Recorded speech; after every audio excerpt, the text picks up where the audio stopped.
Hi guys, welcome back.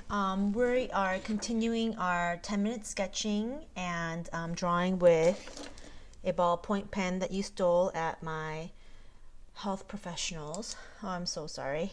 But I just want to talk about candles. Who doesn't have a candle that someone gave you or that you picked up and thought, oh, we're gonna be romantic and nice to light candles for dinner, and it sits there for decades collecting dust.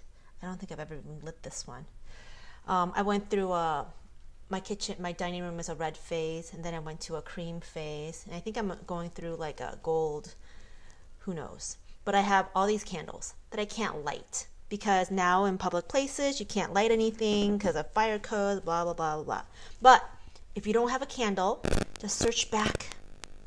I'm sure you have a little candle somewhere in the house. Pull it out, and we're going to draw a little layout. So right now I have, I use kind of like a balancing method of a triangle in order to do like a placement for a still life. This is what we would call a still life because it's not moving, it's still, but it's part of life. I mean, that's how I translate. I don't know if they really do that, but I'm going to say that this is my tallest piece, that's my lowest point, and that would be around here would be my corner. So it'd be a big triangle form. So I'm going to first draw a big, if this pen works, big triangle. Draw myself a big triangle. The Japanese use that in the art of floral. When they do floral pieces, they use a big triangle as their kind of a base. So I use that when I do still lifes. Something big, something medium, something small, and within a triangular balance. So it doesn't feel like one part is too empty, or if I didn't put something here, this would feel empty. So because I have this here, it uses it as an anchor. So I'm going to actually start sketching out some rectangles in order to, I'm using a different pen today because the other one was dying. So I know that I'm going to fit this guy and the base all in here. This is my position. This one starts a little bit lower, so I'm going to draw my rectangle a little bit lower, but the base part is almost at the same location. This one is kind of a rectangle that goes sideways.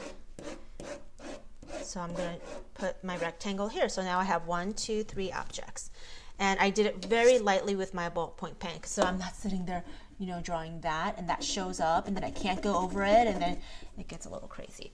Anyways, so, and before, if you go back to a couple of videos that I made, we talked about drawing cylinders. And these are the perfect examples of cylinders that we can draw, and it's just a good practice to try drawing things over and over again. Because you're not going to get it right the first time, and that's okay. The more you practice, the better you're going to get at it. So I'm going to first start with my biggest one because it's a little bit covered, and sometimes I like doing my bigger one because then it kind of helps me gauge the placement of my other pieces. This may not be at the right place. I may have to change it a little bit after I draw my big one. So from here to the bottom base, the candle holder, it's actually a third. The candle holder is about a third. So I'm going to break this rectangle down into 1/3. So then the candle is up here, and then the base is right there. Okay? So then I'm going to start with my candle.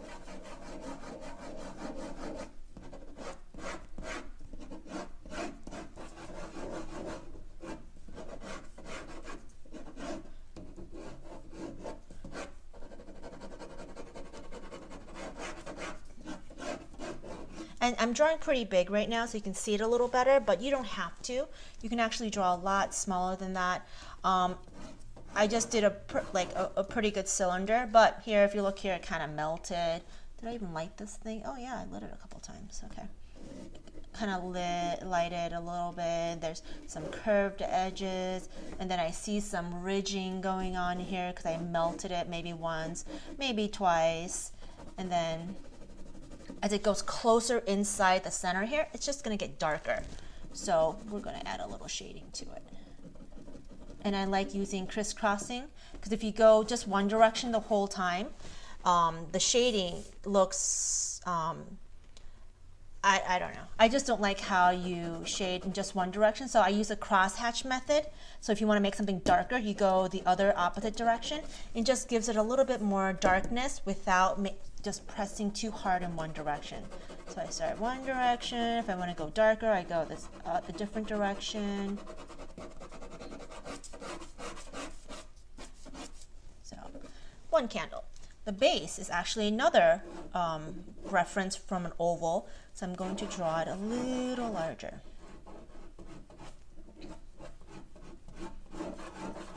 So I've drawn several times. And then underneath it, there's like a kind of a ball face-ish shape that's kind of wide and kind of goes a little smaller. And I'm going to just do the placement for the bottom base too, only because this candle, this guy is covering it, and if I draw it too dark, then it's gonna make this look really messy.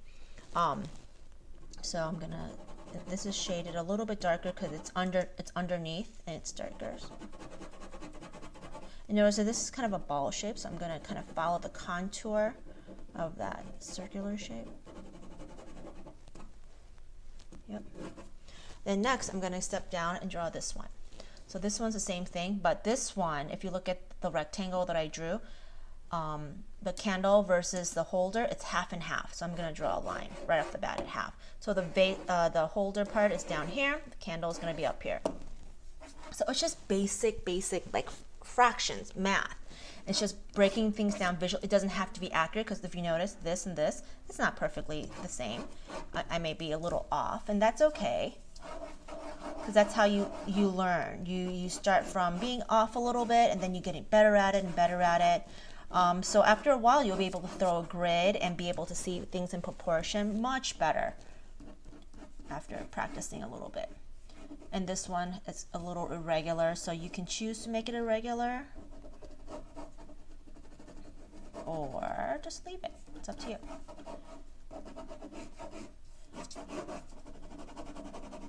And I have lights coming in from this side, so if the light is hitting from this side's going to be lighter, and the back side, which is here, it's curving away, is going to be darker.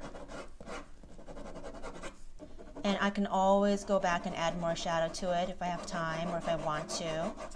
Just getting it started so I understand that this is light and this is dark. Okay? Then here, same thing, we're going to start with the oval base.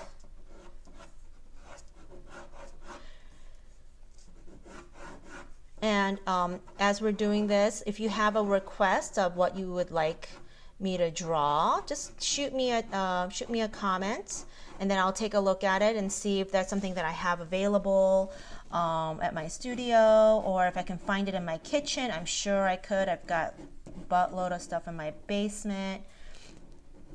But this is a sphere that I started drawing, and I like to try to keep it kind of balanced because it's hard to draw when you're right-handed. You can draw a perfect line on this side, but when you're drawing the back side, it gets a little bit hard. Like this one's just off a little bit. I'm noticing that. But if you're right-handed versus left-handed, it makes a huge difference when you're drawing. And that's okay. It just takes a lot of practice trying to get things even. It doesn't have to be perfectly even. There's a little bit of a hump here. I'm sorry, and I just ramble on and on too.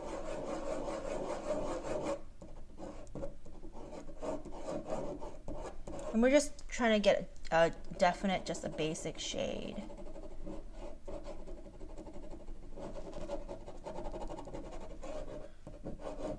And next time, if we go into a little bit more detail, we can talk about, the thickness of this base. I'm just getting a base in down though. It's just all about observation and how you see things. Okay, really basic. Now we're going to look at this guy. I would like to draw this face part first.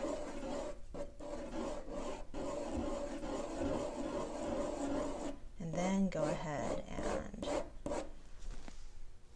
I get to go a little higher, but it's okay. I don't get it right the first time either.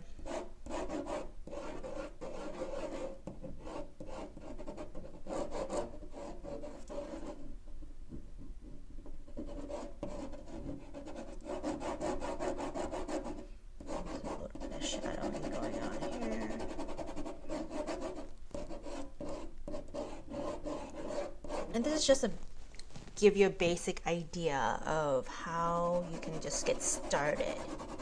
I'm not going to go into all the details. And sometimes there's like reflection going on, but this is just a very simple still life that I'm drawing with a ballpoint pen. It doesn't have to be perfect, doesn't have to be accurate. There's actually some wrinkles. I just like to draw stuff to fill in some texture, but just to get it going.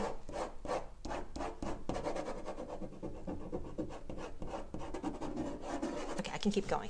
But just to get an idea, grab a couple of ugly candles you have laying around the house, put it together, and lay it out into a triangular pattern. It doesn't have to fit perfectly in the triangle either. Just place it within, so you have a piece of paper that kind of balances things out.